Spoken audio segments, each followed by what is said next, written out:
The president said in the spring that Pentagon generals had briefed him that the greatest threat facing America is global warming. Is that still the assessment now that we are facing down a potential cyber war with Russia? Well, let me first say there is no, well, we are always prepared for any threat that any outside entity or country poses to the United States that relates to cyber or anything else. There is no current pending threat on as it relates to cyber.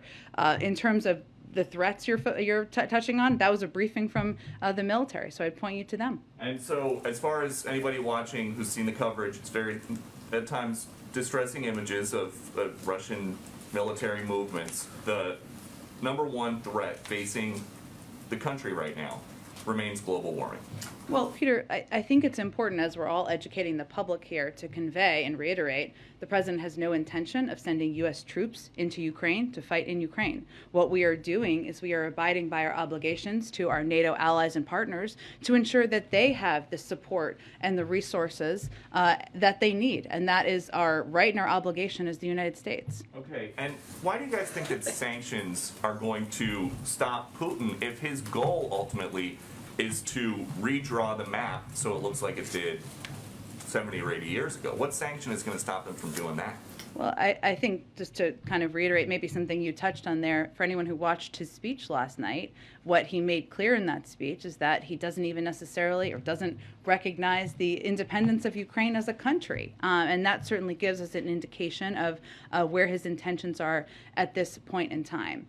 Sanctions can be a powerful tool. They have been in a lot of moments throughout history, and what we view them as or how we're viewing them, as we're starting high, as Dilip just conveyed here, in terms of the significance and the severity of the sanctions that were announced today. Yes, our intention is to have a deterrent effect, and there are, while what they have done to date is completely unacceptable, there's certainly far worse that could happen. What we want to do is prevent a large-scale invasion, death and destruction across Ukraine, devastation to the Ukrainian people, and that what happens with sanctions is they work over time. They're not an end.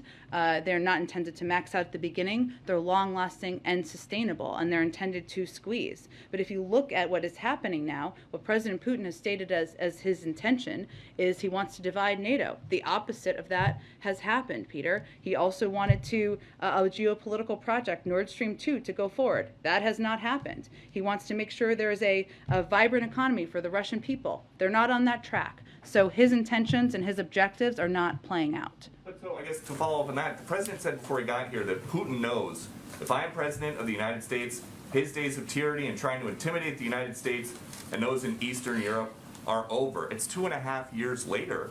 He is intimidating the United States and those in Eastern Europe. What happened? I'd hardly put it that way. I would look at it actually from the prism of the United States, and President Biden has rallied the world, rallied Europe to stand up against the efforts and the actions of President Putin. And we've laid out very clearly exactly $4 gas, $5 gas, however how you guys think it's going to go, something like that.